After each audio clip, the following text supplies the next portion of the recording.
sa Quadcom hearing nga nabanggit ni Secretary Chu na meron ho kayong 6 million bags na stock ngayon at maaari daw po itong masira kapag hindi po na-dispose agad at meron nga po kasi ngang prohibition sa reesterification law. Can you clarify please, sir?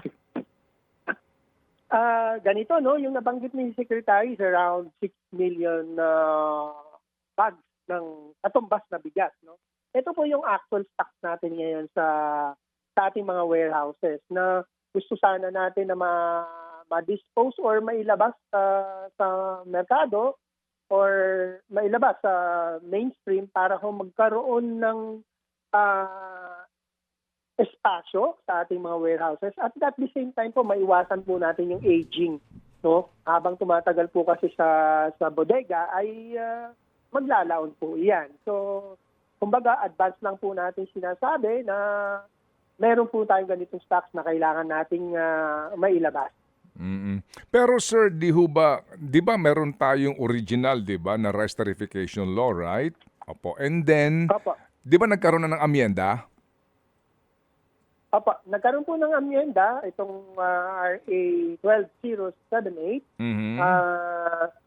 na kung saan meron isang provision na nadagdag, pwede po kaming benta through Kadiwa pero may condition po na kailangan meron po pag-aaral ng National Price Coordinating Council at approval ni Secretary na meron ngang shortage sa bigas sa isang lokalidad or mayroon pong sudden spike. So medyo conditional. Ang hiling po sana natin, non-conditional kasi po sa totoo lang, sa base sa datos natin, ang nare-release po through calamities, hindi po ganun karami. Ngayon po taon na to, na-release lang po natin hanggang 700,000 bags of bigas. Opo. Pero kasi nga din po may hugot din dito dati doon sa naging issue sa NFA, di ba? Na alam niyo na, no? Alam niyo na 'yon, pinagkakitaan, nagsobra ng importasyon, and then nabubulukan po tayo ng stock, etc., etc. At ang laki ng subsidy, kaya ang laki ng utang ng NFA, di po ba? Doon tayo nang gagaling, kaya nga nawala ng poder ninyo, di ba?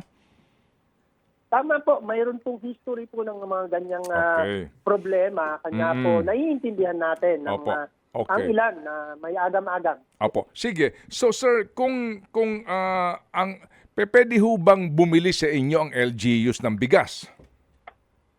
Pwede po. Pwede pong bumili sa amin ng LGU ng bigas during the times of calamities and emergencies. Doon naman po sa aging stocks namin, pwede rin po. Gusto nilang sumama sa programa ng P29. Opo, yun nga po. So, kung sakasakali po ang isang lalawigan po ay state of calamity ang kanyang sitwasyon, hindi po ba meron din po pagkakataon sana ng LGU na makabili po ng bigas, no? O, para po ipambigay sa kanilang mga kababayan, ano po?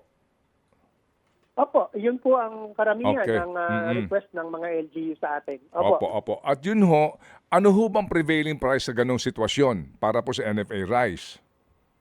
Sa ngayon po, ang ating selling price sa ganyan pong regular stocks natin ay sa mukha po na si DSWD, 38 pesos po kada kilo. Okay, sige po. So sir, ganito, in the light po na hindi po muna maibibigay ng Kongreso malamang, no, itong hinihingi ng inyong secretary, ano po ang remedyo po ninyo para hindi kayo mabulukan ng maraming bigas? Sa ngayon po, nilalabas po namin lahat po nung OTRA, yung one-time rice allowance ng mga kawani ng pamahalaan na meron pa po tayong balance at the same time yun pong kaka-approve na AO 26 kung saan po yung mga uniformed personnel po ng gobyerno ay binigyan po ng one-time rice allowance.